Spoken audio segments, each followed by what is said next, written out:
attend or like to go back and revisit something can, and we'll post both the recording of this session and the PowerPoint that we're going to go over on our website probably next week. Hold on, we're having some people having trouble getting in. Okay, so let's go ahead and get started.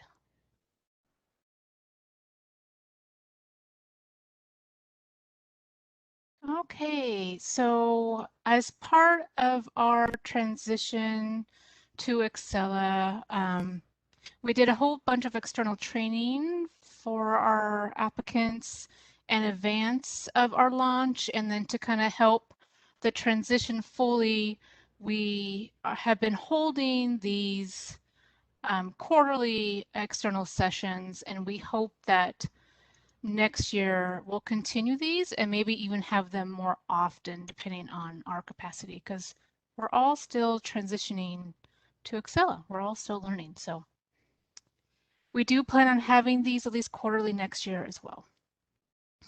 Okay. Here's our vision, mission, and core values for SDOT. And here's what we plan on going over today. So we do have some special guests today from our Transportation Operation Division. We're going to go over the temporary no park permit requirements, mostly as it relates to the street use permit process, but also just in general, what you need to do for temporary no park permits. And then we have Wayne Gallup here. He's going to go over traffic control plan requirements and give some tips and tricks on traffic control plans and answer any questions you may have around that. We'll give some holiday season reminders, go over some new help articles, and then we're going to start diving deep into Accela how-tos. These are the things that we're still seeing a lot of confusion on. So how to set the permit priority, conditions overview, what are they and how to resolve them. Corrections response, we're going to dive deep into that today. We're really going to focus on the concept of what that is, and so that you can better resolve that when you have a permit waiting in corrections. We're going to go over job start rules and how it relates to the initial inspection. And we're going to go over amendments, when you need an amendment. We have some upcoming functionality called total days in right-of-way to help track days in the right-of-way when it's less than 5 days a week. This is going to replace how we currently calculate use fees, and so that's coming next month, so we want to go over that with you today. Street use has virtual coaching now, mostly. So we'll go over what that is and how to get it. And then, of course, the how to get help and the various forms that we have it in this virtual world. And then we'll have an open Q&A session. So just a reminder of how we like to conduct our webinars. So anyone that joined that is not a panelist today, you are muted. That is just a WebEx feature. We're going to ask that if you have a question, you use the Q&A chat. There's two chats. There's a chat, it's called chat, and there's a Q&A chat that's called Q&A. If you could all use the Q&A chat box, that would be very helpful. For the panelists that are here, those are the SDOT-SMEs, subject matter experts. If you could please monitor the Q&A chat and answer as it relates to your work group, I'd appreciate that. I will pause throughout the presentation and give you an opportunity to ask questions. We do tend to get pinged a lot during the presentation. So some questions will have to be answered at the end or a follow-up offline. Okay, if you want to be unmuted to have a conversation, just let me know in the Q&A chat and I'm happy to unmute you. Any questions on that in the Q&A chat? Okay, well, we're gonna go ahead and go into our first special guest. So Audria, would you like to unmute yourself and kind of give everyone an overview of the temporary no park permit process? Hello, can you hear me? Yes, hello. Okay, hi. Hi. My name is Andrea, and I am here in place of Bobby to talk about the temporary no parking um, requirements and the process for that. Um, this looks a little different than what Bobby sent me. Um, Oh, sorry. Oh, so, I might have spruced it up just a little. okay, okay, sorry. The words are the same though. So, as it says, if your work is in the paid parking area, there is a process that you have to go to in order to reserve that space. So it is available only to you. And I'm kind of using my own words here. Um, for if you have a street use permit, you do have street use, excuse me, um, have your street use permit and meet their requirements in order to get your permit from us for the temporary no parking for the paid areas. Their requirements are a copy of the application, received via email, a screen image of the application, a copy of the permit, a copy of a signed billing agreement, um, if you're not paying upfront, and then a copy of the email from the traffic staff indicating that no reservation is needed. Um, for the temporary no parking for the paid areas, we will accept your request up to 90 days before the date that you believe you need it. Um, However, we won't process that request until closer to the time, just because dates do change. So it's easier if we just wait rather than process it and then you contact us with the new date and then we have to void it out and do the process all over again for the new date. Next slide. Um, what your temporary no parking zone permit will do for you is it will provide space in the right of way for construction work or staging your construction equipment. Um, it will provide space in the right of way to load and unload your materials for your project. Um, or we do have residents that will, or customers that occupy space to load and unload if they're moving their home or a business. Um, and it will also provide space in the right of way for moving containers and dumpsters as well. What it will not allow you is to just park on the street. So if your crew just needs a place to park because they're doing construction somewhere else, this is not the permit that you want to request. And I think there's one more slide. Yep. So we have long-term and short-term requests.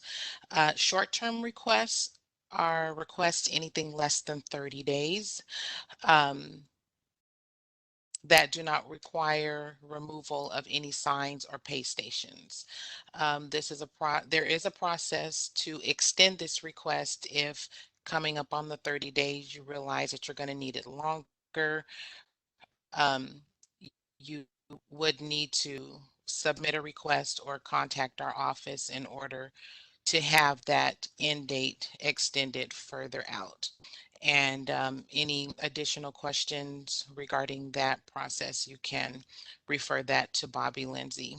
And then also for long-term requests, those typically are handled through curb space management, and the contact for that is Fred Perez. Longer term requests are anything 30 days or longer, or that require removal of street signs or pay stations. So I believe that's it, unless anyone has questions. So we have a question from Isaac, and he's asking, what would you request to stage construction vehicles such as concrete trucks for a pour? So that would be considered loading and unloading because you are unloading concrete. So you would request the this permit for that. So you'll need a temporary no park permit regardless of if you're in paid parking or non-paid parking area for that. So if you're in non-paid parking, you would want to request a different type of permit, which is the restricted area parking permit, which is totally different than this permit here. You would also want to do the temporary no parking non-paid application, which produces a public notice that will go on your barricade. So if you're in a non-paid area, you would want to make sure that you have your own barricades and also the public notice to place on there. And isn't it true that in order for them to get the notice for the paid version of the parking permit, the TNP, that they have to get that through the TNPN?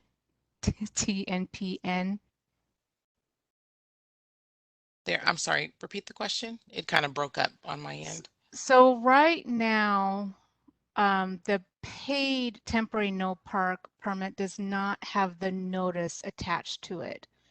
We are No, working, right, yeah, we are working on getting that in there, but it's not scheduled yet. yeah, So for for them to the get the notice for the paid parking for the barricade, they have to apply for the non-paid TNP. correct, correct. I finally have that right. Any other questions?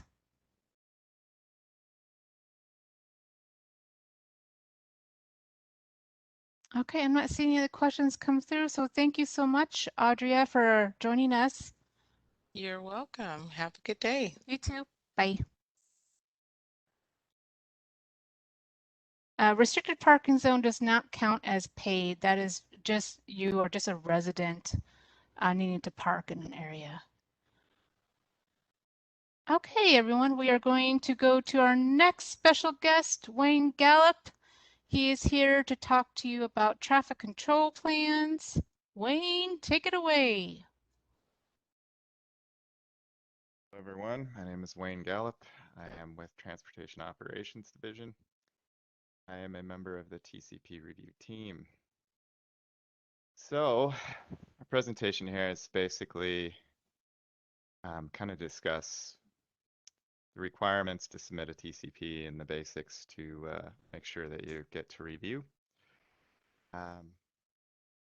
And the things that you would like to address, getting up to that point. So let's just start with TCPs are required when work impacts sidewalks, bike lanes, or travel lanes, vehicular or mobility on an arterial street. This also would include any street within any high impact downtown or construction hub area, or at the discretion of SDOT when work poses a significant mobility impact. The basic requirements for that are outlined in CAM 2111, which is accessible online. And our current version of the Seattle Manual for In-Street Work, which is the 2018 edition. So make sure that you're working with the 2018 edition and not the 2012. So there were several changes, including sign codes and so on. Okay, next slide, please.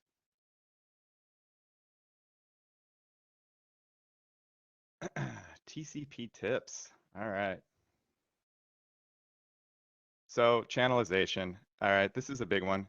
This is probably the foundation, what would be considered the foundation of the TCP. The base map needs to be accurate, and it does need to include current conditions, and that would include any type of existing construction that has a long-term impact. So let's go through these bullet points. Channelization on the TCP. There's a base map pull or tool, which may not be current. There's also access to the S.Dot Travelers map online, which can give you camera views of the street. If you're in an area that doesn't have cameras, perform a site visit to confirm current channelization and site conditions. So there's definitely been some discussions about that, and site visits, field confirmation has always been probably the #1 suggestion to make sure that your base map is accurate and meets current conditions, and that's been around for a very long time. If you need to close the sidewalk, ensure the pedestrian reroute or detour has the correct signs at the right locations. So you're generally going to have 2 signs there. You're going to have a sidewalk closure and or a crosswalk closure, depending on the circumstance. And then the corresponding detour sign, which is going to be M4-9, I think. Anyways, those are going to be directional to kind of indicate to pedestrians which way they need to go. Basic guidance. There's also going to be a scenario where in lieu of that, you could use a sidewalk closed ahead cross here sign. There's several variations, but we're not going to get too into that. We'll just stick to the basics there. If you need to close a bike lane, provide a narrative on why bike access cannot be maintained. And this kind of goes with anything. It would fall under the work description, but specific to bikes, we want to know what the need is for the closure, and that can also help us potentially provide some feedback on how to manage the situation.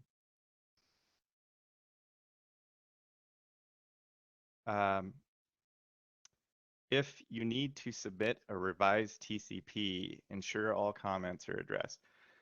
So generally when we return a plan, we will provide a specific set of notes requesting or pointing out certain issues and requesting revisions and specific revisions. When we do that, we try and lay it out in a narrative, and please make sure to address each point or address the revision request fully to avoid the plan being returned, because those issues need to be resolved to reach approval. Looks like we're getting a lot of questions here.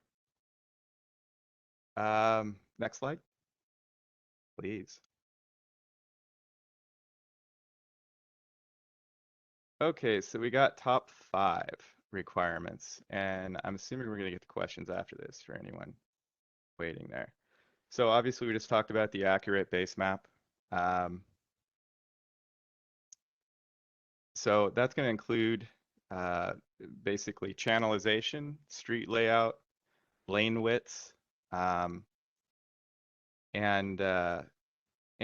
obviously any existing construction impacts that are out there that are also affecting mobility. Those need to be called out on the plan so that we can make sure that the plan is still flowing in and around those areas. If they're not indicated on the plan, then essentially what you end up with is an inaccurate plan that cannot be put in place. You'll likely end up in a discussion with your district inspector or your inspector regarding how your traffic control plan does not work when you try to put that in place, which obviously we'd rather avoid. Probably all parties would rather avoid. Work description. Okay, so work description is pretty important. It should be relative to the impacts that are going on to mobility. The type of installation is always helpful, and what lanes you're going to impact, and kind of also the need to impact them. And obviously, we respond differently to overhead work rather than trenching work because there are different methods on how we can handle that. And it may allow more or less flexibility depending on what you're doing out there. This would include pulling vehicles in and out or truck accesses, all these things should really be called out in the work description so that we have a good understanding of kind of the logistical operations of the site. Work hours and work duration. Now this is a proposal. Obviously, depending on the requested hours, we may need to amend those slightly. Generally, when we get work hours on the plans, which are important because that'll also affect if we can or cannot approve the plans, given the impacts and the traffic volumes in the area and how that would impact overall operations surrounding the area. The duration is also important because of that reason. When you propose hours, we do try our best to stick as closely to those as possible. And we generally do base that off of volumes and other impacts in the area or where the impact is specifically. If you don't request work hours, generally it's much more likely that you'll get our standard restrictions, which logistically may be a problem for your site. Also to do with the duration is the same thing. So if you do get those on the plan and you just set those up as a proposal, you're much more likely to get a plan back that's as close as possible to what your original request was, rather than not putting that information on the plan at all. All right, work area dimensions. This is a big one. So if you have one or even multiple work area impacts, give us a length and width on those. Street use tends to use square footage, but we do need an X and Y measurement or a length and width measurement on the work area. This is also kind of goes along with the base map having accurate lane widths and channelization. We do need that to make sure that everything is lining up with lane widths and whatever type of temporary channelization and devices you're using. And we're also going to use that if we need to make a slight adjustment on the plan. But if we don't have that information, we can't really reliably review the plan to make sure that it works and or make any slight adjustments needed to give an approved as noted, because we just lack the information to move any further with it. All right, and the last one is naming convention. Phasing, after hours plans, and detour plans. So naming conventions, if you have a project that's going to have one plan and that's all that it's ever going to have, this is a little less important as far as naming convention. But if you have multiple plans or you have a project that's going to have phasing and multiple types of plans for different impacts and phases, naming convention is extremely important. It can be as simple as 1 through 10, and any revisions thereafter could be 1A, 1B, 1C, something to that effect. You may also have a singular impact that's going to have two different types of impacts during your work hours and then outside of your work hours. Theoretically, that would be two plans unless the after hours is fully open. So if you have say a right lane closure and a sidewalk closure, then after hours, you're going to open up the lane. That's going to be with a sidewalk closure with a pedestrian detour in place after hours, or some type of pedestrian reroute in the parking lane or something to this effect. Those are still two different plans. That's a work hours plan and an after hours plan. Otherwise, you're left with a single plan that has hours restrictions, which means according to your traffic control, you're supposed to fully open the road and the sidewalks and parking lanes, and you don't have a plan for your needs after hours. Phasing is kind of a part of the first conversation, but if you do have multiple phases for an impact that are slight variances or the durations are obviously going to be different and slightly, make sure and call out the phases along with the naming convention. So demo, excavation, concrete pouring, this sort of thing. If you identify the plan and give us the hours and durations for those activities, just kind of makes the whole thing much clearer and kind of make sure that you have all the plans approved that you need and we can access them as needed. And then the detour plans.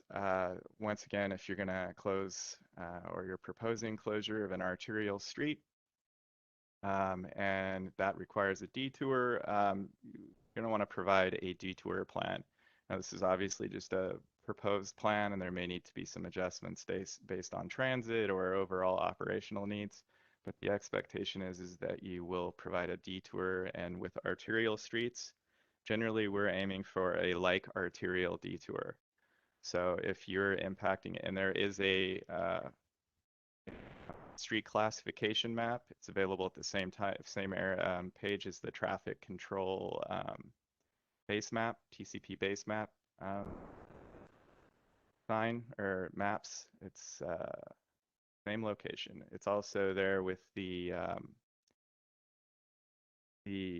camera tool to get a look at Street View, which was called out earlier, and that should help you there. I think that's it on that part. So what do we have for questions here?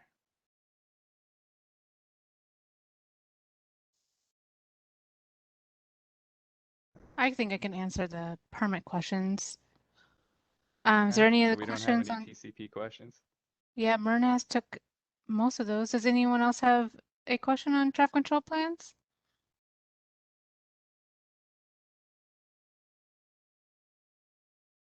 This last slide is just an example of kind of what a TCP would look like. It's got a legend on it. It's kind of got a call out for all the things we just discussed.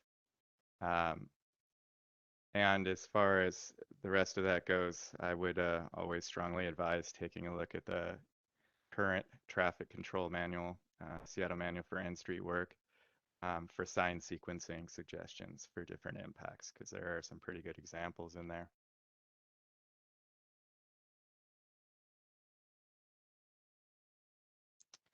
Okay.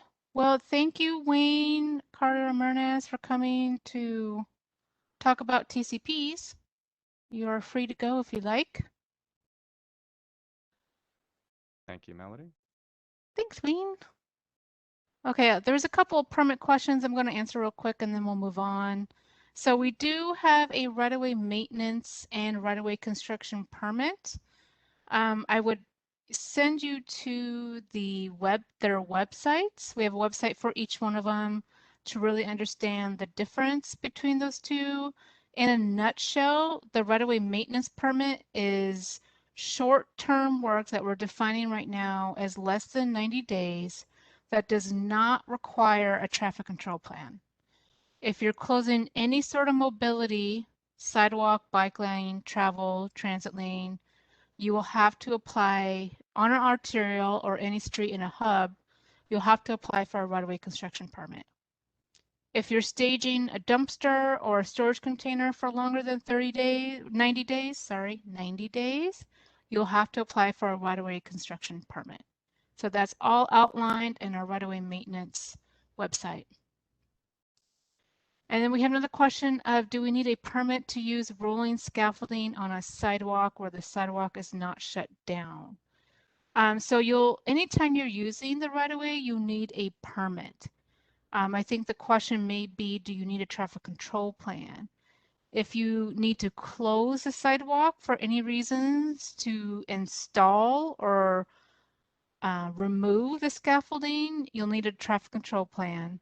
If you're able to keep the sidewalk open at least 4 feet or 8 feet wherever you are in the city, you may not need a traffic control plan, but you still need a street use permit. So depending on your duration and the impact, it would either be a right-of-way maintenance permit or a right-of-way construction permit. Okay, so we're going to move on. Hey, it's almost the holidays. Holiday. So we have seasonal lighting permits coming through already. So I thought I'd talk about that real quick if you're needing to or wanting to put lights on trees. We have a whole set of guidelines in our Client Assistant Memo 2301. You will need a right-of-way construction permit for this if the installation will use a scissor or mobile lift, or if you want the lights on the trees for more than 3 months. And please note that if you do have a longer duration of installation, that urban forestry does need to review that and inspect it. So that is going to be the right-of-way construction permit. Instructions on how to apply for that permit are linked in this help article. And then when you're at the use code section, use type section, select seasonal lighting.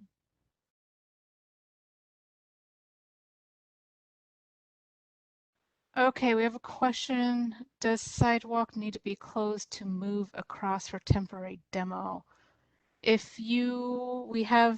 We do have criteria around that. You can just hold pedestrians intermittently to move equipment across the sidewalk, but it has to be, it's all in that criteria is listed, because I don't know off the top of my head, in the Pedestrian Mobility Director's Rule. This Director's Rule will give you that criteria of what does intermittent sidewalk closure mean and when you can allow it.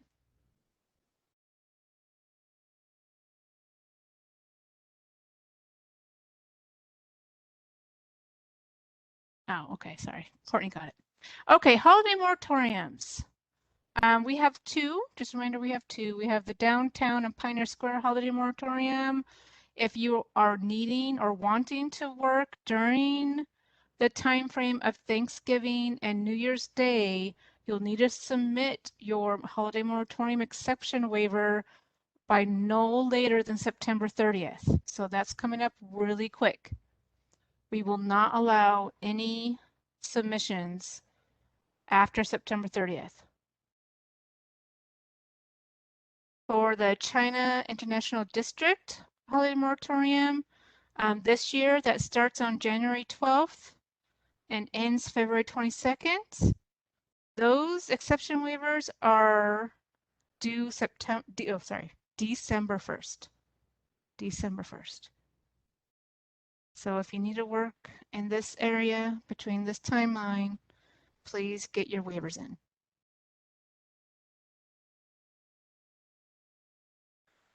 All right, so to apply for a holiday moratorium exception, you have to complete the exception form. You can then email it to Access Seattle at s.constructionhub@seattle.gov.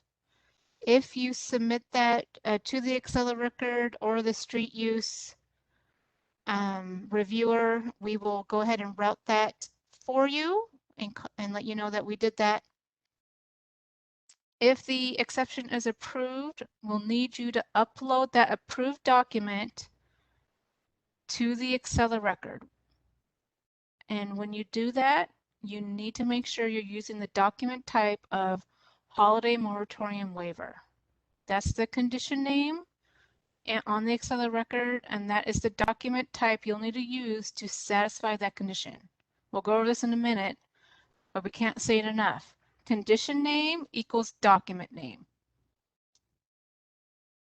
If you're uploading a document and you don't give it the document type of the condition name, Accela will not know what you uploaded, and the condition will still be open.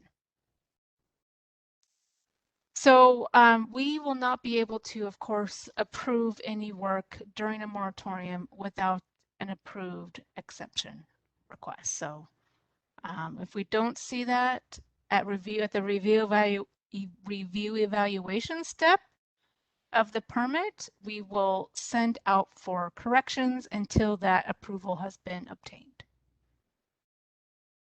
This session will be available on our website probably next week, and we'll link it in our street use newsletter as well. This recording of this session as well as the PowerPoint. All right, new help articles. So we have a help center in the Seattle Services portal, and we have our own section in that help center, and we have lots of very helpful how-to articles. I would say if you're struggling with Accela functionality, that is your first place to go as a help center. So we have a few new help articles. One is, how do I make a contact change request? This is when you need to change an existing contact. So the owner change or the applicant change or whoever. That gives you the instructions on how to do that.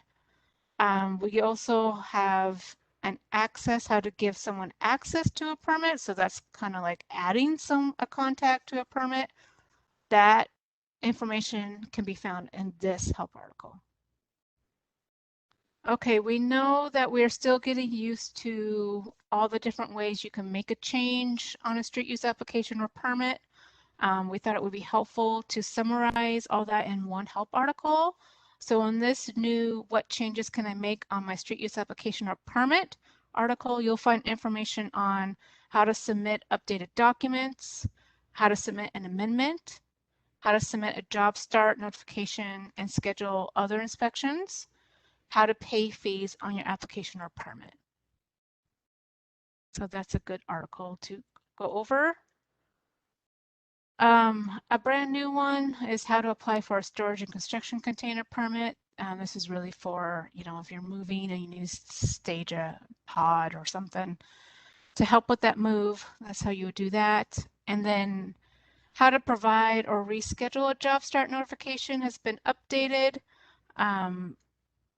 twice in the last couple months to help with that process. Okay, so we'll continue to update and add new help articles as we see the need for them. Okay, let's go over permit priority. This is a somewhat new section that wasn't there at the beginning of our launch. This is how you tell us when a permit needs to be expedited for our approved expedition reasons. So our approved expedition reasons is emergency work. That is when you have a leak or the street is falling or the public is in some sort of danger in some sort of way. We want you to respond to that ASAP. Affordable housing. If you have an approved affordable housing project, as a city, we are expediting those permit requests. It has to be approved by the Office of Housing. If your work is in support of SDOT or any other transportation project like Sound Transit, WashDOT, that is also a reason for us to expedite your permit. If you do not tell us that your work is any one of these things in the permit priority and the project and location description, we do not know to expedite your permit. Any questions on that? There's help text here in the top of on the application page so that you know which priority to pick if your project fits under one of these buckets.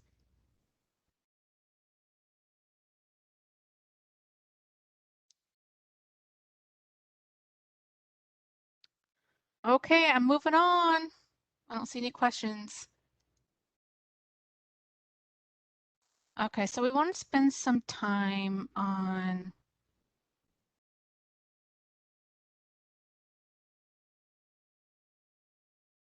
okay. Courtney, can you take Tanya's question on the annual vehicle permits? Okay, so conditions.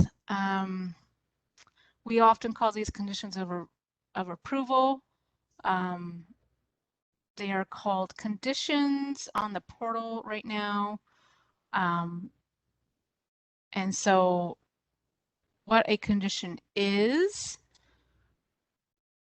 on a street use record, because different departments use conditions in different ways. So for street use records, a condition is what street use uses to communicate when additional information is needed and or when a document needs to be revised or uploaded, like it never was uploaded. It's our way to communicate to you through a requirement on the record that something is needed. When is a condition required? A condition can be required to apply, to respond to corrections, or before issuance, right? So there are certain documents that are required at the time of application that if you try to submit, a condition will pop up and say you will need X document before submitting. There will be conditions required when we go out for corrections. And sometimes we have what we call conditions of review that are due at the review evaluation step of the permit process. The holiday moratorium exception request is one of those conditions of reviews. Like we can still move forward with our review, but we can't approve your permit without that document. Okay, how do I know when a condition is required? I'm so glad you asked. So let's go over here to the visuals.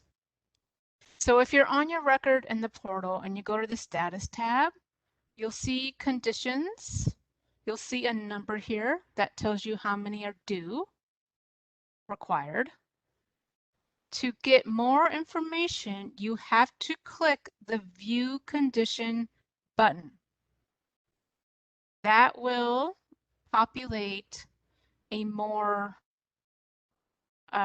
this view here that has more information of what conditions are on the record, what their status is, notes from the reviewer, and the date the condition was applied. So I don't know if this is a known thing that you have to click the View Condition button to get an understanding of what all the conditions are. If you have a status of update required or pending, that means it's due, it's unmet. Accela uses the terms met and unmet. If you have a status of received, that means something has been submitted. And we'll just talk about when a condition can be required. If it's not required at the step that we're on right now, you'll see in the notes here when it's due. So for UMPs, utility major permits, the phase schedule manager is actually due by the review evaluation task, right? So it's something you can add later or when they request it during a correction cycle. Okay. The permit priority is during the application process. It is on the related information page, step 4 of the application.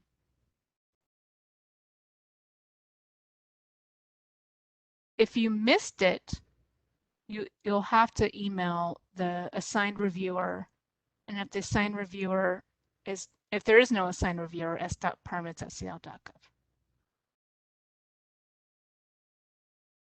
Any questions on conditions so far?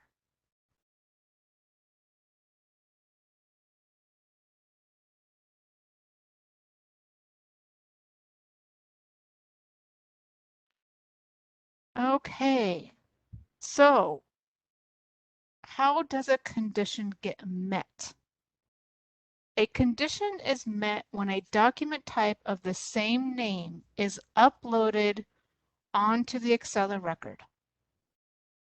So you see here, we have a status of update required. That's an indication that it's unmet. The condition name is right-of-way impact plan UMP, which means if you're ready, you upload a document with a document type of right-of-way impact plan UMP.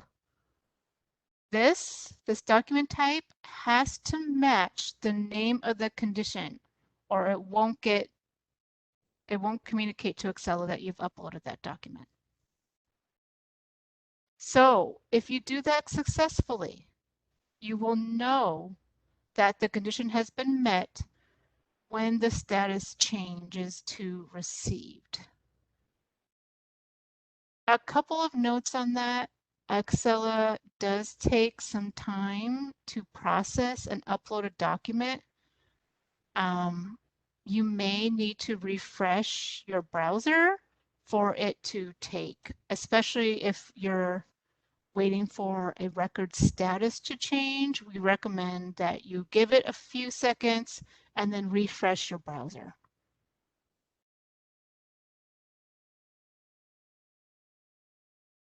Okay, let's talk about the corrections document. The corrections document is the street use comment sheet. To download the street use comment sheet, you'll have to go to the attachments tab on the record. You have to find the most current version of the corrections sheet. So if you have multiple rounds of corrections, please make sure you're using the one with the most current date. And you click on this hyperlink and it opens, and then you download it to your computer. And why we want you to download it to your computer is because we want you to respond to each comment, right? So we need responses from you on the applicant response column for each comment. And then we need you to upload that revised comment sheet with your responses back to the record. And that is called the corrections response document. Don't worry, we'll go over this again.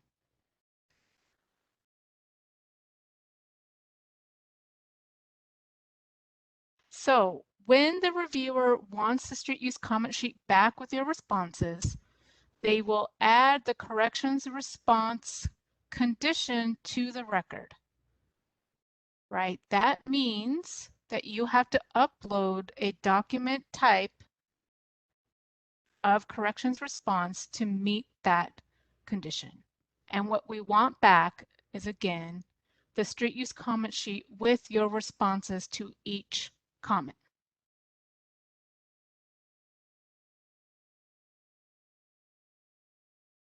Any questions on that so far?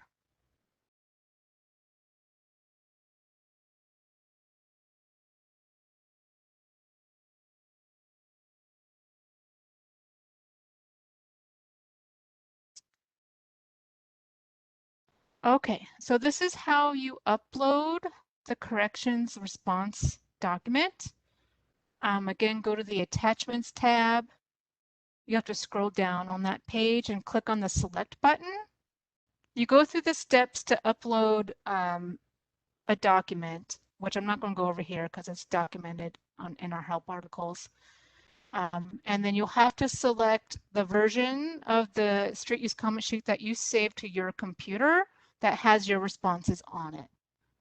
So you select that document from your computer, and then you select the document type of what? Document type of corrections response, because that is the name of the condition. And then you click the save button and go through that process. Okay, so let's go over just a concept review, and then Tina's going to do a demo for us. Okay, so here's just a concept review of what I just went over. The corrections document equals the street use comment sheet. That document is for your use and for you to download from the Accela record. That is going to tell you all the comments from all the different reviewers on what is needed to be revised in your application package. The corrections response document is the street use comment sheet with your responses in the applicant response column. We need that back. To satisfy the corrections response condition, you need to upload the completed street use comment sheet with your responses on it and select the corrections response document type.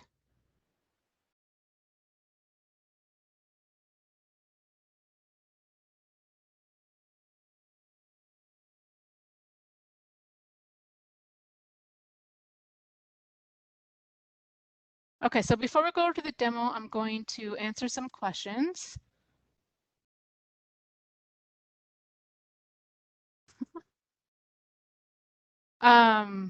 We do try to make it simple. Thanks, Jess. Okay. When applying for an extension, an updated COI was required and the document type was not an option to click on under the extension request.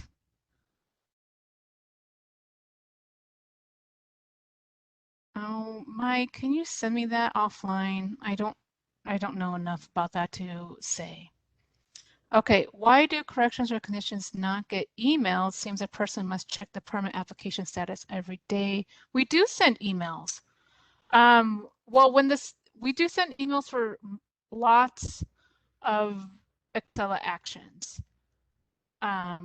So I'm not sure exactly, Aaron. Courtney did a good job of explaining what you mean. If you are not one of the required contacts, so that's the applicant, the on-site, the FRP, and the owner, or if you are not, there's two other contact types that gets all communications. One is called contact. The other one is slipping my mind. So there may be multiple things going on. Maybe you're not a contact on the permit. If that's the case, any one of the 4 required contacts can give you access. Authorized agent, thanks, Tina. Authorized agent or contact, those are the other 2 contact types that get communications, that get the automatic emails from Accela. So you can ask the applicant to give you access through the Enable Access Amendment. We have a help article on that. I went over it just a little bit ago, but not into detail. So you can give, one of the existing contacts can give you access by following the steps in this help article. There's also the delegate option that would give you access to all of somebody's permits. So those are options there.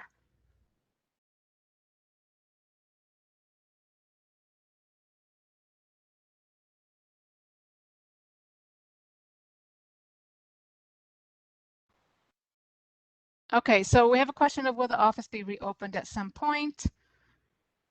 I think there will be some version of InPerson Services open. It will look really different than what it did pre-COVID. And we are working with, we're actually collaborating with SCCI on what a consolidated permit counter would look like and what a consolidated permit services would look like both in the Seattle Municipal Tower and outward into neighborhoods. We do expedite any sort of permit that endangers this public safety and health of our traveling public. Oh, you guys are some random questions here. Dot maps access.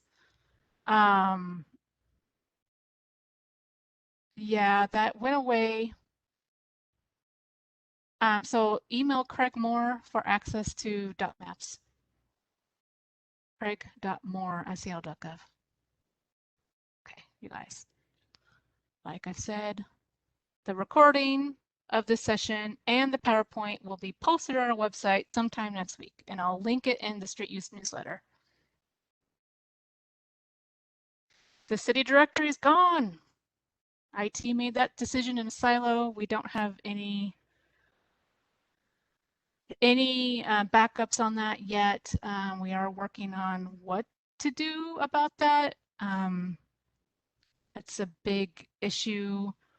Just remember that the standard nomenclature for City of Seattle email address is first name dot last name at seattle.gov.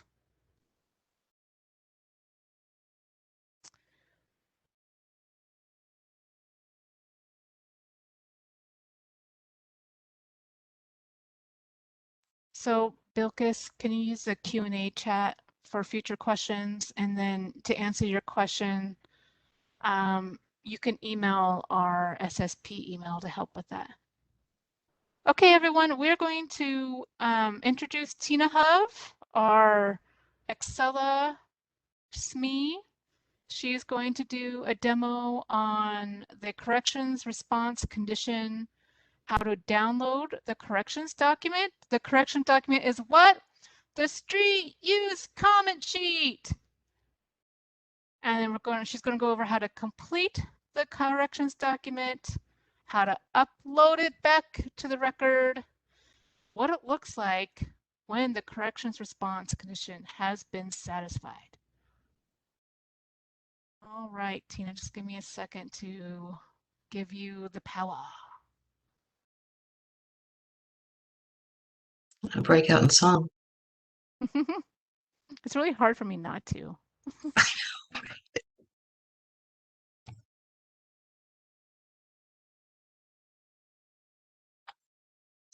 Okay, Tina, there you go. Really?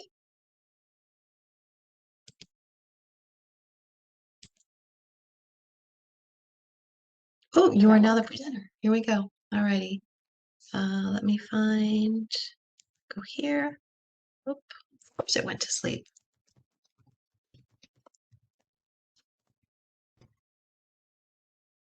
All righty. Are y'all seeing my homepage for Seattle Services Portal? I need an audio because I went into VPN world. Yes. Okay, thank you. Hi, everybody. My name is Tina Hove, and that'd be tina.hove@seattle.gov, because that's the standard if you want to reach me. I'm going to show you a little bit of navigation through the portal, and we're going to start with what happens when you receive that email saying, hey, corrections are required. So there's two ways that you can actually go to your record when you get something called corrections required. You're going to want to make sure you log in, and you can enter your record number here if you want to. Oh, Tina. Yeah. We lost your visual. Will you try again? Oh, sure. Hold on.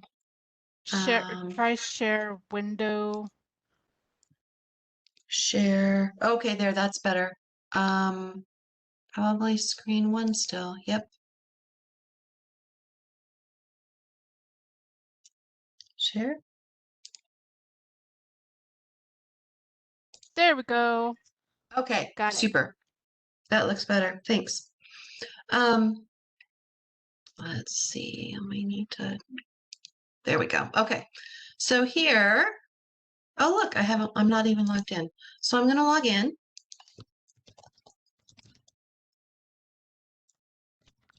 That's true. Step one is to go to the portal and log in. Right.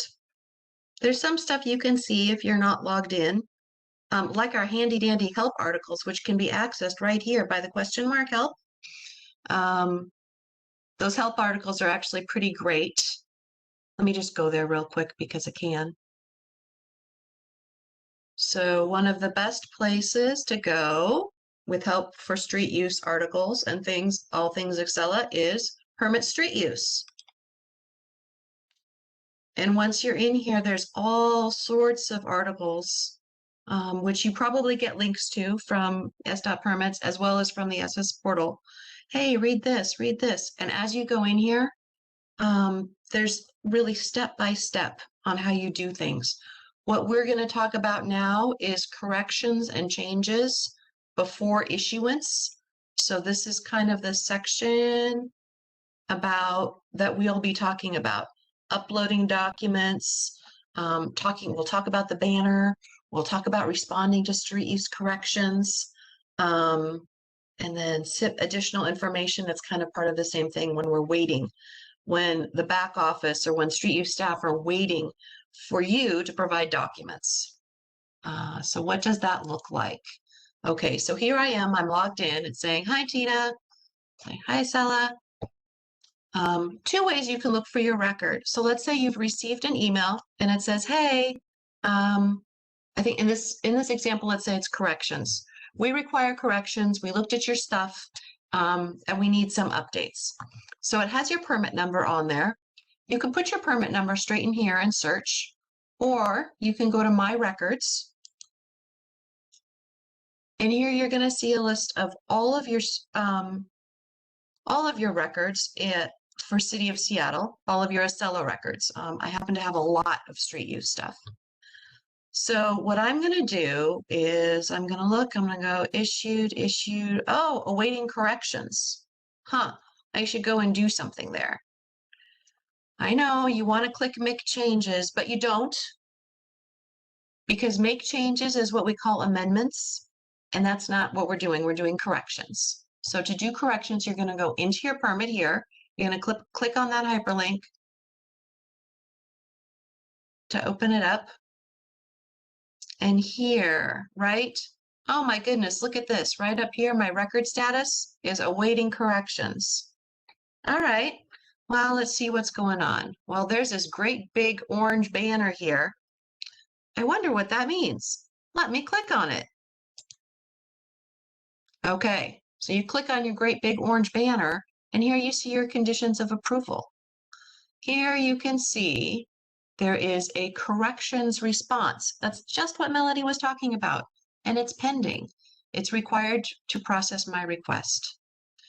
And then here I can see there's a right-of-way impact plan and an update is required. Sigh.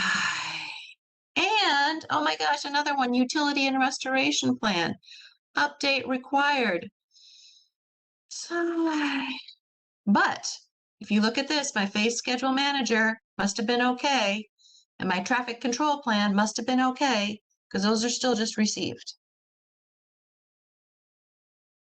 So these are the conditions. This is what I need to do. But let's look at this corrections document that Melody was talking about, right? So I'm going to go to my attachments, right? So I'm still in my record. Each of these little things is going to take me to different areas of my record. Later on, I'm going to go to inspections and we're going to talk about job starts later on in the presentation. But right now we're going to go to attachments. That's where my documents are. And that is also where I'm going to find the corrections document from the reviewer. So now here I am in attachments. It says attachments. Here's some language about how to upload documents. Also gives you links to our help articles. And here I can see the utility and restoration plan. Actually, where I'm going to start is the corrections sheet, right? It's type corrections. The date is 9/13.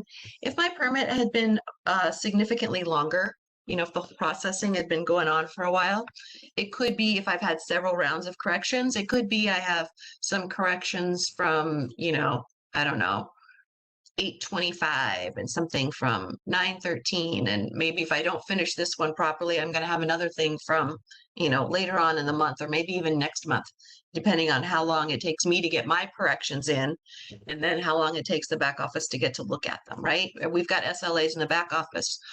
What we don't have control over is how long it takes you to provide those corrections. So I'm going to open up my corrections sheet here. I'm going to click here.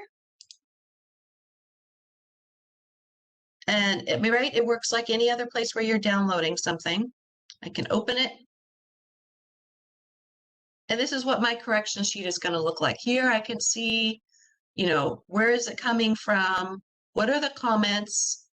And how am I supposed to respond? You enable a content, then you can do, you know, a file save as, and put it somewhere in your file structure. The same way as if you would download an attachment on an email, or if you're downloading forms off the web, right? You download it, and maybe it just goes to your downloads folder. Maybe you put it in a special folder. It's kind of up to you where you end up saving this. But if you do a file save as, then you can navigate to that location on your computer. Okay, so that's my comments sheet. So inside that comment sheet, there's probably information about what I need to do. And there's also likely information that talks about each of these conditions. So where I'm going to go now, I don't know why my click isn't working. There we go. Right, so let me remind myself, because I talk about a lot of documents these days. So the documents I need are the utility and restoration plan. I need a right-of-way impact plan, and I need a corrections response. Okay, so I'm going to go off, and I'm Hey, going to. Tina. Pardon me? Hey, I have a something to point out. Sure. What you need is a revised right-of-way impact plan and a revised utility and restoration plan. And that's what we mean when we put the status of update required. And you'll find the information on what is needed in the street use comment sheet and the marked up plans. Correct. Yeah, and you'll get the marked up plans in the same location that you got the street use comment sheet. Yeah. So those marked up plans, which I didn't attach to my test, sorry, right? They would be, you might find those in here too. And there might be some, probably a description about it that would tell you if it's the marked up plan, or there would be more information on the comments sheet. So what I'm going to do now is I'm going to go off and I'm going to correct my right-of-way impact plan, and I'm going to correct my utility and restoration plan, and I'm going to go off and update the comment sheet. And let's say I have all of those documents ready. So I found what corrections I need, I did the corrections, and now I'm going to provide the corrections to my permit. So in attachments, right, this is where we have all of our documents. So this is where we upload more documents. I'm going to say select, because what I'm going to do is I'm going to go and I'm going to look for the document that I want. And I'm going to browse there, see if I can remember where I put it. It's not there. Previous 101. Here we go. Here is my comments response. I'm going to add that, and I'm going to say, here you can see it says 100% done. And if I say done here, you'll see, and then here, I'm going to say, oh, what document is this? It is my corrections response, right? Because that is here is my corrections. Ooh.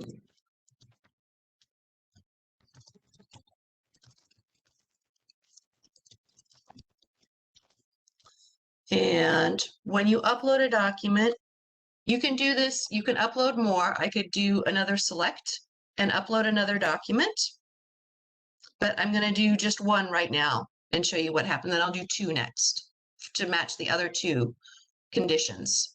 So here's one. I'm going to say save. And as you are, see how this is pending right now? You have to wait for it to refresh. And now there's my corrections response from today. And the status is review. So that's how I know it has uploaded all the way. And one thing that's interesting here is if I go to my conditions of approval now, and I look at here, oh, I need to refresh my browser. It's still pending, but I'm pretty sure I just provided this corrections response. So I'm going to go up here to my browser and refresh. Right? Refresh is pretty much, it depends on what browser you're using. Look, now I just have 2 conditions because I updated and uploaded my corrections response.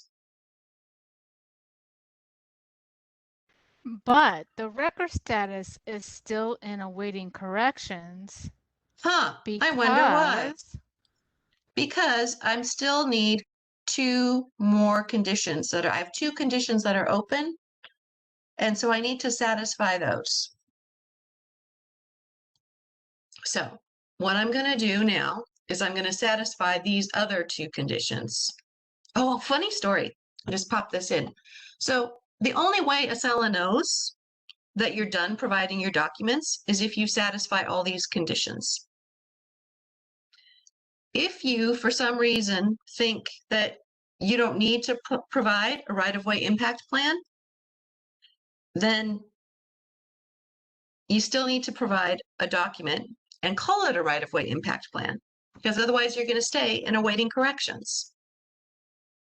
Let's go to attachments. I've actually had somebody do that and say, oh, but I don't need that document. Like, oh, but Accela thinks you do. So here we go. We're going to select, we're going to browse. I'm going to browse. This is just like you're browsing, like if you're going to attach something to an email. I'm going to browse for my utility and restoration plan here. And you can multi-select if you want to. You can use your control button. So you can control click to pick 2 separate documents. You can see they both show up down here in the file name.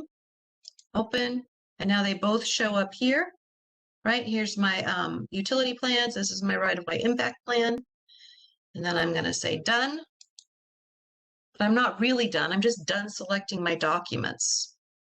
And then in the document type, wait, which one was this? These are my plans. Very important that I pick the plan that is going to match and satisfy the condition. In this case, there was one for the utility and restoration plan. And then here I can add some notes, very important notes, and that will be included in my document. And here, my right-of-way impact plan, which has been updated, right?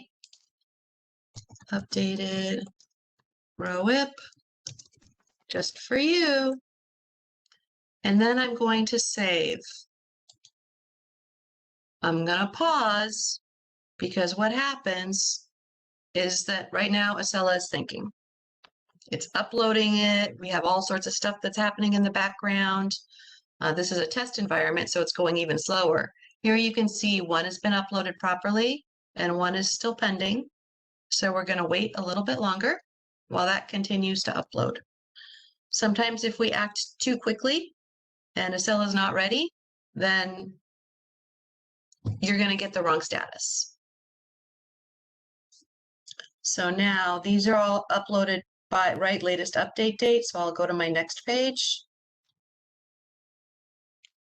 and scroll down, and here you can see these are all of the documents that I uploaded today.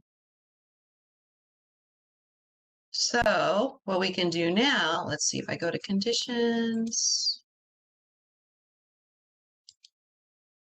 Here, these still show update required. So what am I going to do? Oh, I'm going to refresh my browser.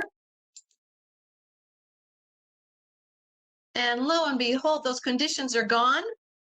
And even better yet, my status is now corrections submitted. So that's kind of your trigger. That's your sign to know that I have submitted everything that the reviewer is expecting. And now when it says corrections submitted, now it's going back into the reviewer's queue and they're going to start looking at it. There was a question back there to see how can you see who it's assigned to. If you go into status and you can open that up, here you can see your reviewer. In this case, it's Nalini. She's not a real street use reviewer. She's one of our awesome testers. But that's how you can see who it's assigned to. Right, so first it was screening failed, which puts you into a correction cycle. And then it was awaiting corrections. And now we are in corrections submitted. And it's just waiting to get assigned. It'll get assigned right quickly. Any questions about corrections? Any questions about finding out what conditions you need? Any questions about where to find the help articles you need? Document types? Not quite as confusing as maybe you thought it was earlier, because it's just about matching, matchy. Your document type has to match the condition in order for those two to be met. I'm not seeing any questions come through, so good job, Tina. Thank you. Woo woo. Oh, here's one.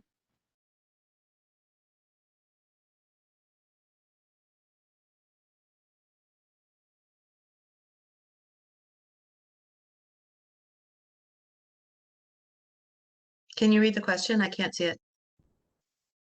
Well, it's a very long question, a very specific experience. So yes, I would okay. say, I don't know.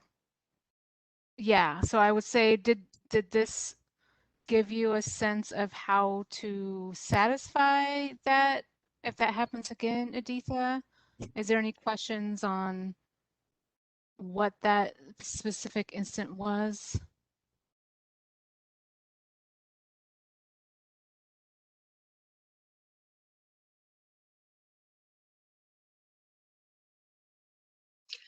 So I guess Okay. what I would say with corrections, if you've uploaded all of your documents and your record status doesn't change to corrections submitted, Accela still thinks you need to provide something. You will likely still have, you will still have an orange bar here that talks about what conditions are open. So go in there and double check what condition is still open, right? You can look at the different statuses. There's going to be something in there that's either going to say update required or pending. And when you see one of those statuses, you can look in the notes to make sure that it's due, because some things, like for some permits that have extended review phases, like for SIP, it's not always due right away, or some things might be due later in review evaluation. But if something is due immediately, then upload that document type. Upload a document and have it match that document type. If you don't think you need to do it, you'll be stuck in awaiting corrections. Okay, I have a couple of questions. If there's a permit that's asking you to submit a schedule, and we do ask for those on major permits, the SIPs and UMPs, this is more of a process question. If you do not know when you need to start, wait until you do would be my best suggestion. You'll have to give yourself enough time for that to be processed and that you can provide notification per CAM 2117. We're not able to, move that through quickly. Like if you now need to start tomorrow, we're not going to be able to manage that, respond to it as quickly like that for you. So push it out as far as you can in the best way that you know how, and then you can always work within that time frame or apply for a date change amendment maybe. We'll talk about that in a minute. Annual vehicle parkings, I'm not sure why there's confusion on that. You just email s.permits or call our street use phone line if you have questions on that. We have a help article, I believe. Okay, Tina, I'm going to take over. Okay. We also have a website for annual vehicle permits. Okay. I stopped sharing, Melody, so that should make it easier for you to just do it, I hope. Yeah, I think I have to take over.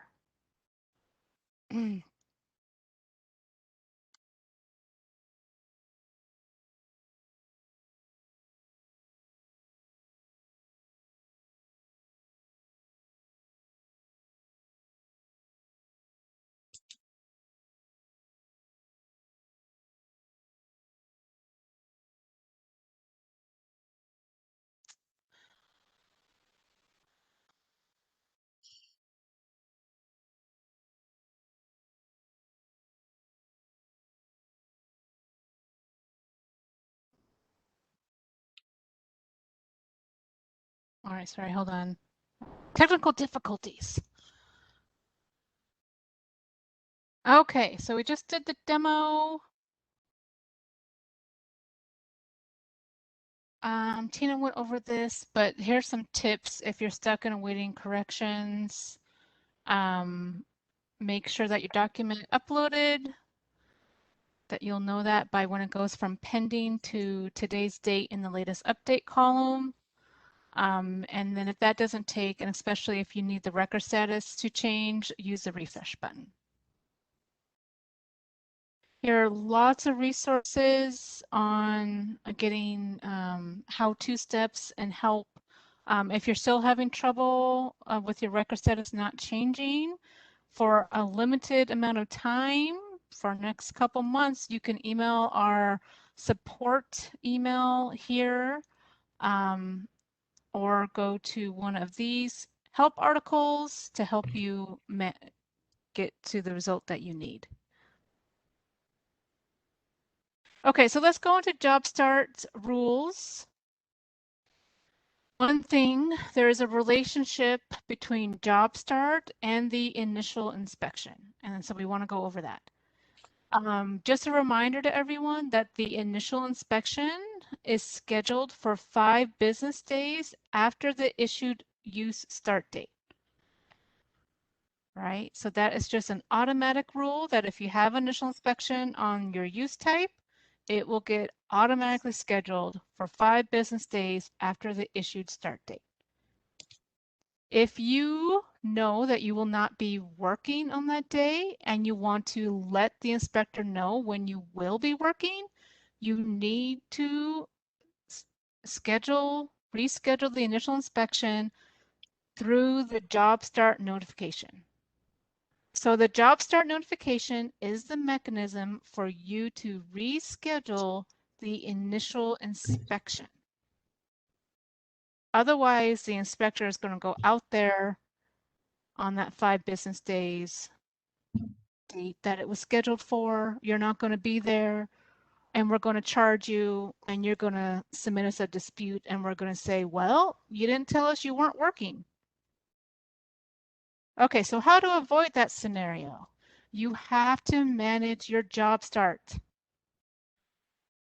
Right? If you know you are not working 5 business days after the issued start date, you need to schedule and reschedule your job start for your scheduled changes. We have a nice little help article that shows you how to do that. So in the just after issuance world, you will see a pending job start notification, and you will see the scheduled initial inspection. You'll see the date, you'll see who the inspector is assigned to. When you go in and reschedule it, you will see the new date of the initial inspection. That's the date you told us. And you will see that the job start notification has been scheduled. Right? So some job start rules for non-utility permits. You have a 30-day window from today's date, the date that you're scheduling your job start, to tell us when you're going to actually work. If you don't know when you're actually going to work, we suggest that you click the latest day that you can in this blue window of opportunity and come back when you do know. It's so easy, it's just a few clicks.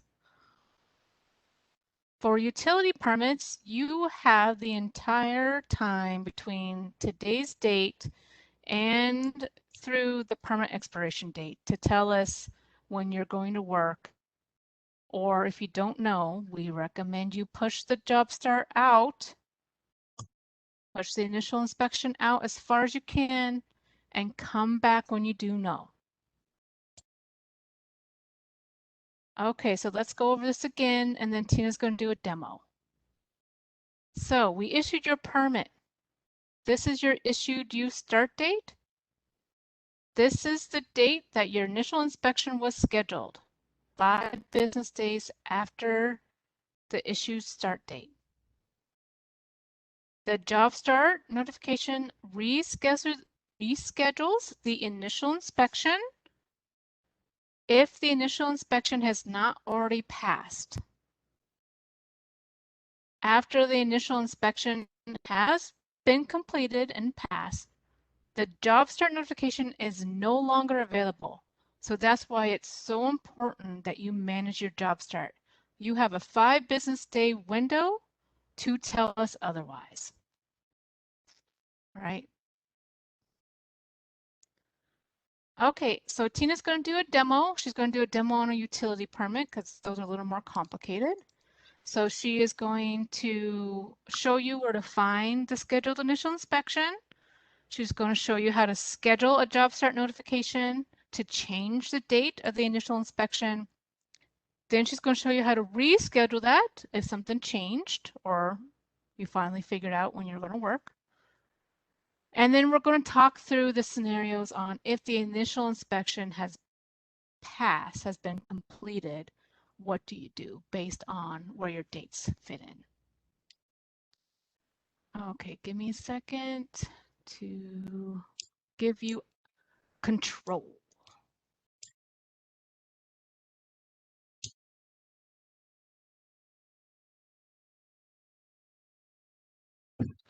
Okay, go ahead, Tina. Ooh, I am now the presenter. Screen 1.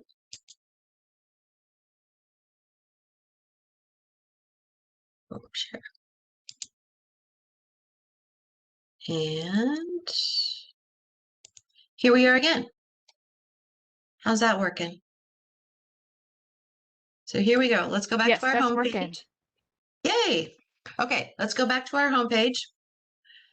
And so you received an email and your permit has been issued, and you see, let's see, you want to go and see what it looks like. I'm going to check out those dates and see if we want to manage that. How we're going to do that.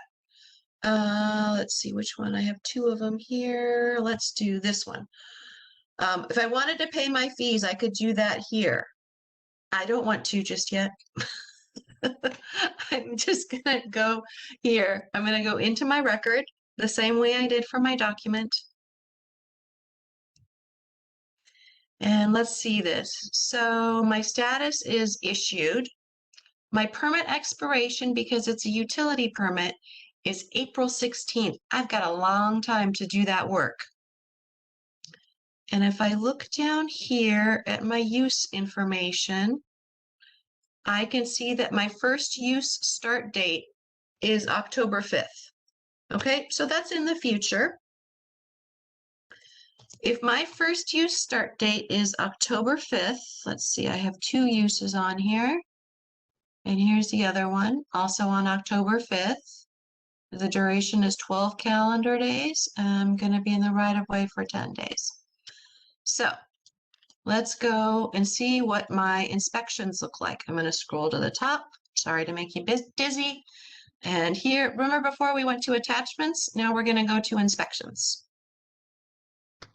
So we go to inspections, and if I scroll down, I can see that I have in this pending and scheduled section here on top, I have a job start that is pending. I have an initial that is scheduled for 10/12. Why 10/12? Because remember my first use start date was 10/5. So this is 5 business days after that.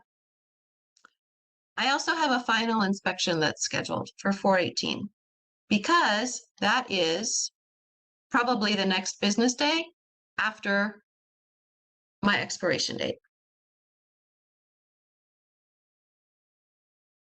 if I say the trick to job starts, there are many, but one of them is that you cannot job start outside of your permitted time frame.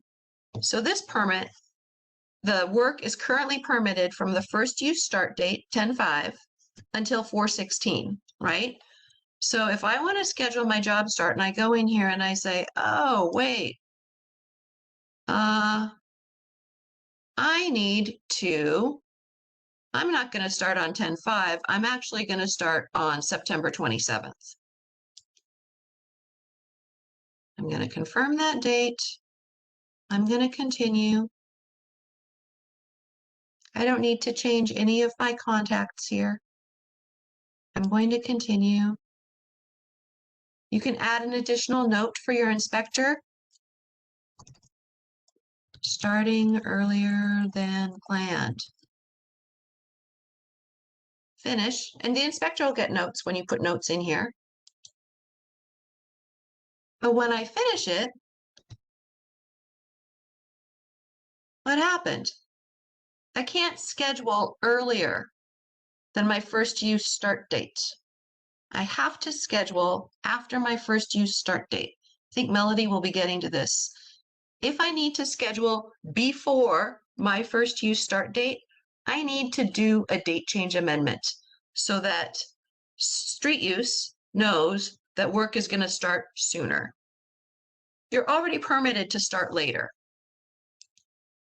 So now let's change that scenario a little bit, right? Now, instead of saying I'm going to start earlier, now we're going to say, oh, here, my initial inspection is scheduled for 10/12. And let's say I'm going to go into my job start. I'm going to schedule it. I can schedule it for any day after from 10/5 forward, right? Because that's when I'm permitted. So let's say, you know what? I said that was my first use start date, and that's actually when I'm going to start is on the 5th. I planned it all out, and it's actually on time, and that's really what's going to happen. So I choose my date. I'm going to say continue.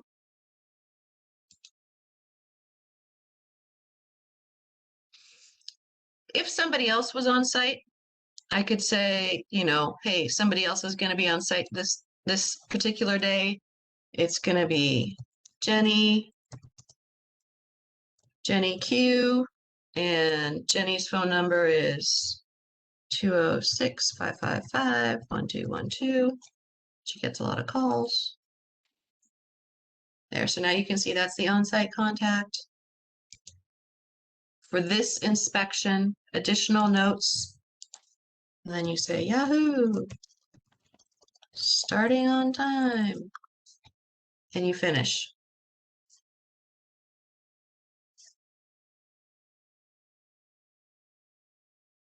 So now look what happens. So now the initial date changed to the 5th. Right? I said I was starting on the 5th, and it's now the initial inspection is moving to the 5th. If I get close to the 5th, or let's say, oh, wait, it's not this project that I wanted to start on the 5th, it was a different one. I'm not going to be able to start this one for like 3 months, so let me just push that one out. I'm going to go to Actions. I'm going to go to Reschedule.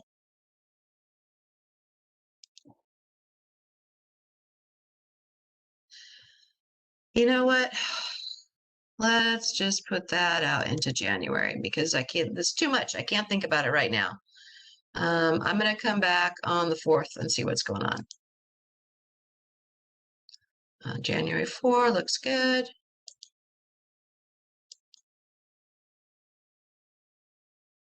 Jenny Q, still the contact.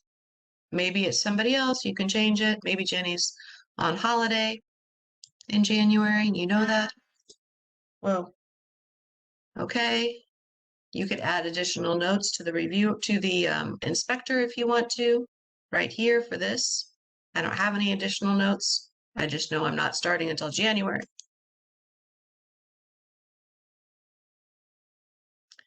And what happens there is the initial inspection now gets moved to January 4. There is not going to be an inspector that comes on site until January 4.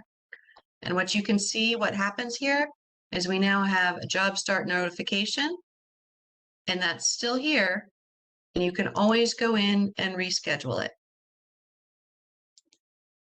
What actually happens when you reschedule it, you're completing one, which is what ends up here, and then we add another one so you can change that date. If you do not provide a job start notification, there is an inspector that will likely show up on your site 5 days after your first use start date. Why? Because that's when the initial is going to fall for them, unless you manage your inspections and manage your projects and tell us when you're actually starting.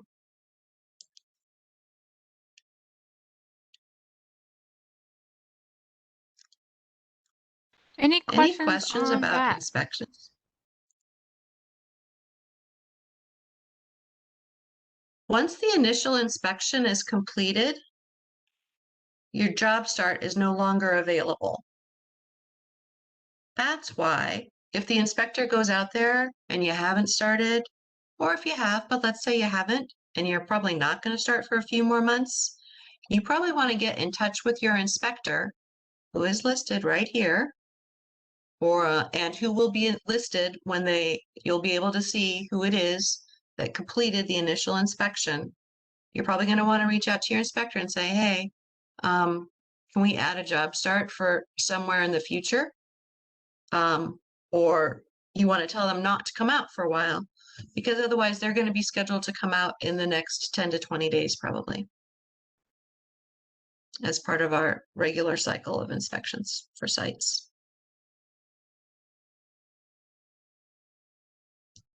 Any inspections questions for job starts? Anybody wondering why it's important to submit a job start? Does that make Honed that sense? one You in can today. only job start within your permitted period.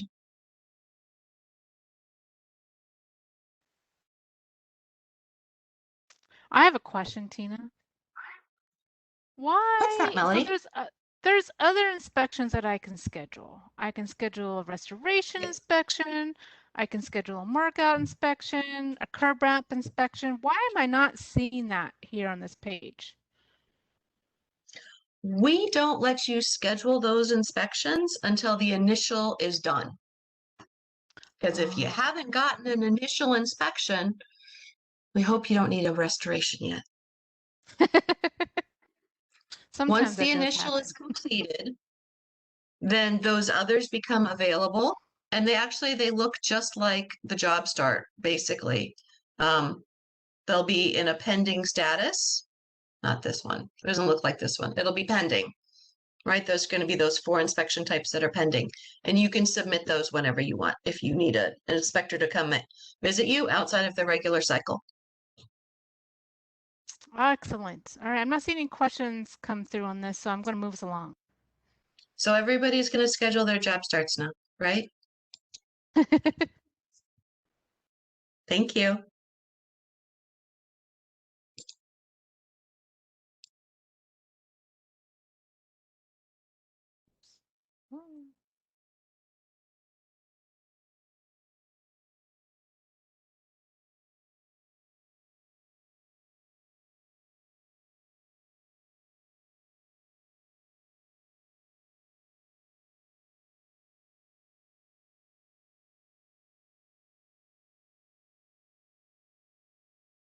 Okay. Thank you, Tina, for that demo. Just a reminder that there are other inspections that you can schedule. There's a site inspection. That is if you need an inspector to come on site that's outside the normal interim inspection cadence. Curb ramp inspection is required when you are building curb ramps and you need the inspector to confirm it meets either the ADA requirements or the MEF, ADA MEF requirements. Markout is an option if you need some help knowing what the restoration limits are. And if you have restoration, either sidewalk or pavement restoration as part of your permit, we do require that you schedule the restoration inspection in a timely fashion to get the inspector out for that work. Okay, any questions on that? We're going to move on to amendments.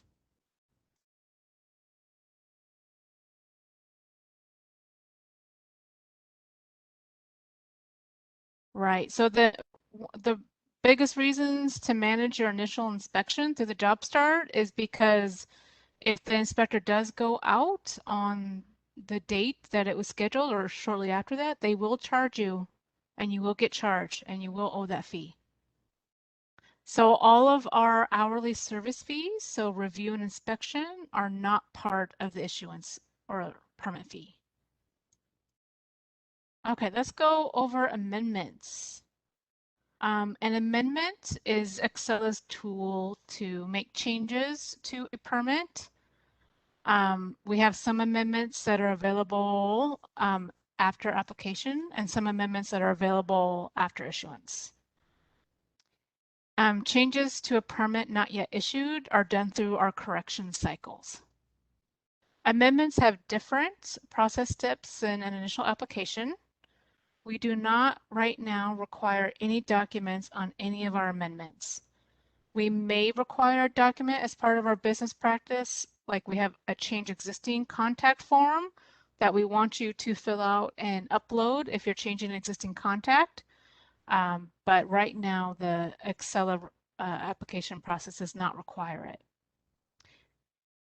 For those amendments that are changing information on an application, that information is updated on the parent permit.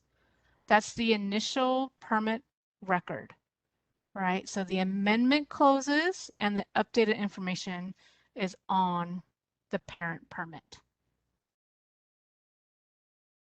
Okay, we keep adding amendments. So these are the available amendments right now. We have withdrawal. You can withdraw an application pretty much anytime. Enable access, that is when you want to add a contact to get communications, to upload documents, to respond to corrections. You can use the enable access amendment. That one closes automatically, by the way. We don't do any review on that. Then we have the revision amendment that's used to change the scope of work, changes in contact.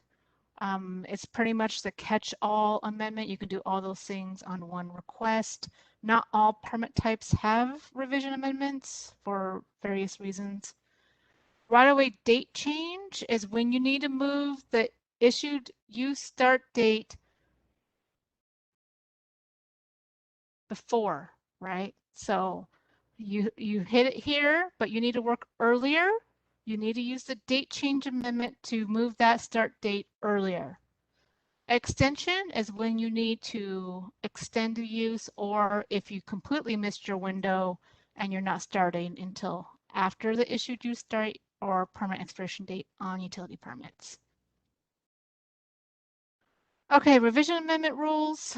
Again, scope of work changes. What that means is new uses, revised uses, change of square footage, change of method of installation. Those are examples of scope of work changes. And right now, existing contact changes go through the revision amendment.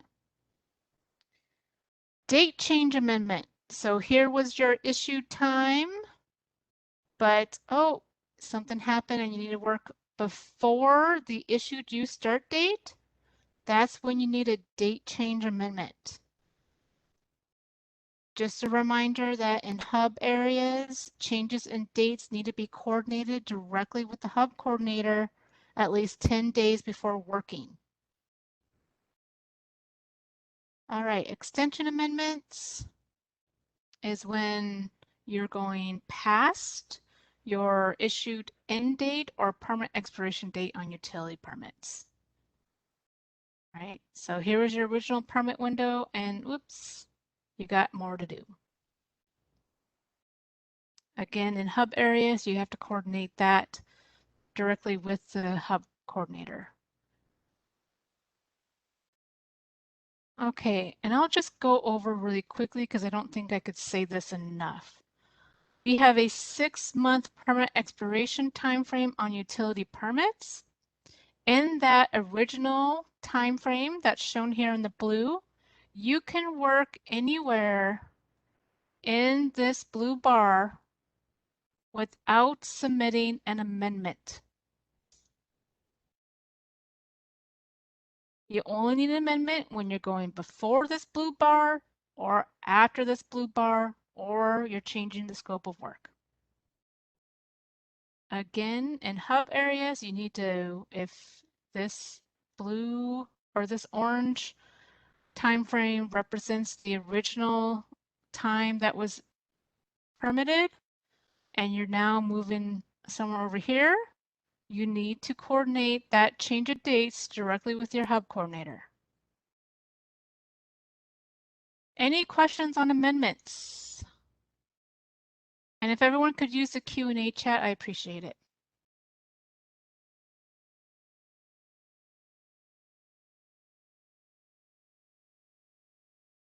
Okay, no.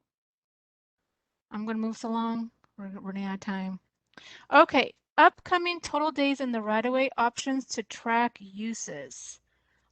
So we've been going on this journey with our use fee methodology. We went away with the 10-day increments, went down to every day increments, but we had limitation in our permit systems on how we could capture total days. So with our Accela launch in November, we did have these workday options of every day, weekdays only, and weekends only. However, that didn't really capture when work was happening less than 5 days a week. And so that was a challenge for projects to track uses in a way that was efficient and didn't rack up use fees. So coming soon on October 28th, to be specific, we are going to shift how we track use fees, and we're going away from that being tracked in the workdays section, and it's now going to go to this new total days in the right-of-way field. All right, so this is going to give you the opportunity to tell us that even though, you know, that during this duration of time, you're only working 2 days a week, and your total days in the right-of-way is 10, whatever it may be. I'm making this up. So then that total days in the right-of-way is what is going to calculate your use fees and manage your rate start date.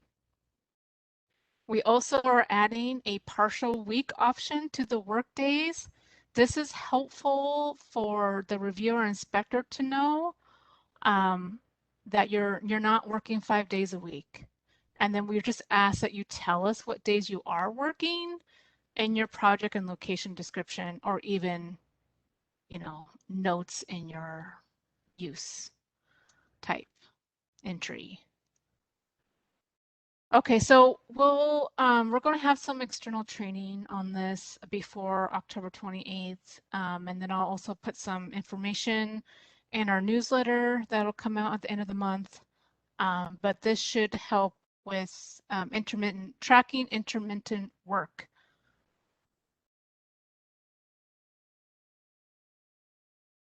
No questions on that, huh? Okay, so virtual coaching. So with our permit counter still being closed and not having a date on that, we are working to improve our virtual services. So one thing we've been working on the last few months is getting virtual coaching up and running. And we do have that up and running for our right-of-way management permits. That's our construction and minor utility permits. So that's Judy Connor's group. And then our major reviewers are doing their trial right now. That'll be fully available come October 4th. So if you need virtual coaching, if you need help with Accela, or you need help with review comments, how to respond to those, or you just need help with how to navigate the review process, whatever it may be, technical questions, all those things, you can request that either by calling us during business hours on our street use phone line or emailing s.permits@seattle.gov. Right now, our virtual coaching, one-on-one coaching is available between 10:30 a.m. and noon and 1 to 3 p.m. And then we're working to get all of our street use reviewers available for this service by the end of October.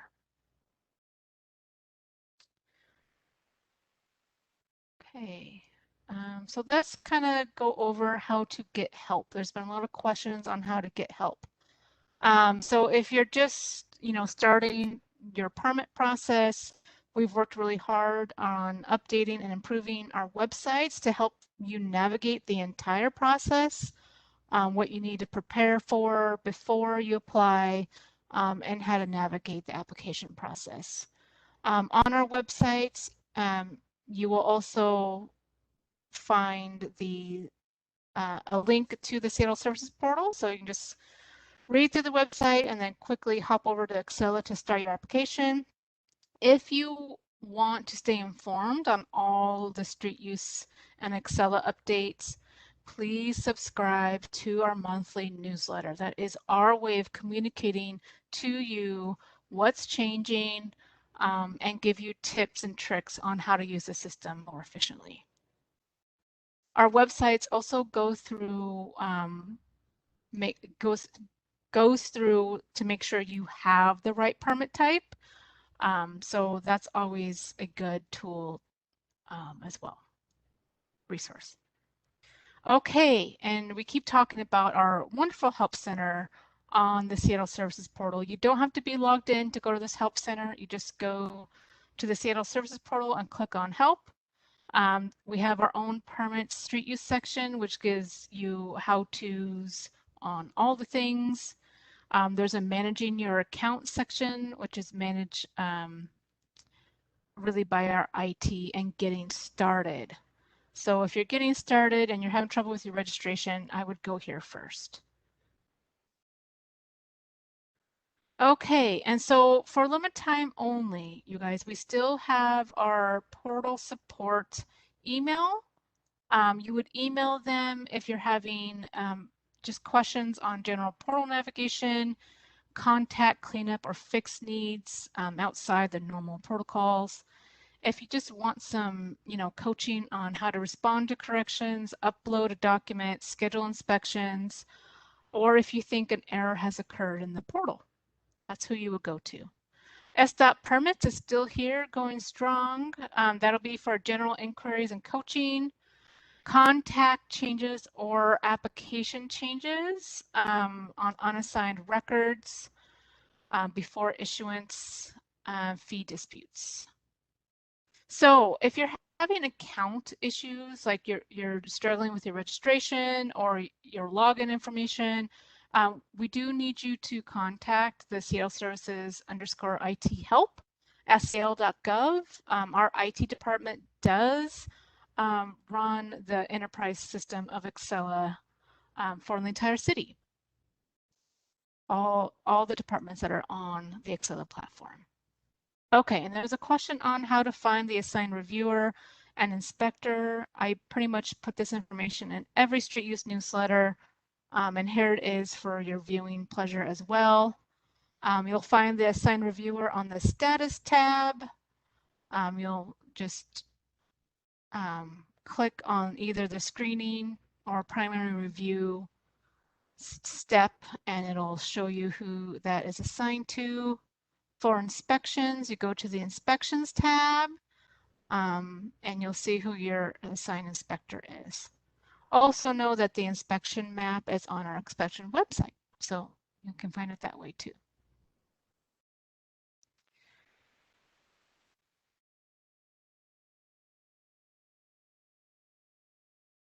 Ignatius, you have to, as far as I know, the SIP Lite tool is up to date, but if I don't know anything about it being updated, if it didn't if it conflicted with the UMP rules. If you can just email Sally, she'll be able to help you with that.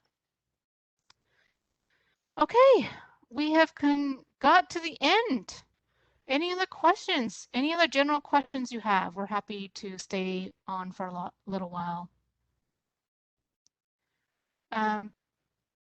Vilcus, we don't have a YouTube. So to find this presentation and the recording, we have a website that is called the Street Use Permit Timelines and Updates website. That's where you'll find this, all our recordings, all our external trainings, and all of our Q&A sessions are on that website. So sale.gov, the SDOT permits page, and scroll all the way down the bottom so you see this street use permit timelines and updates website.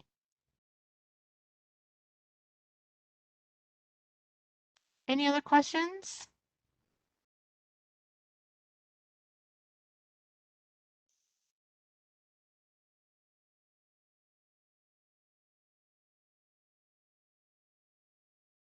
No?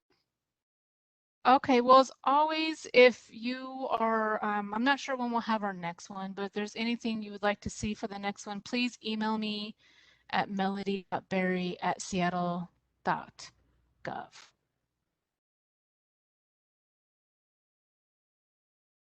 Yeah, Carmen, I don't mind sending you the question and answer notes. Great. I'm not sure, Kevin. I'll try to squeeze one in before the end of the year.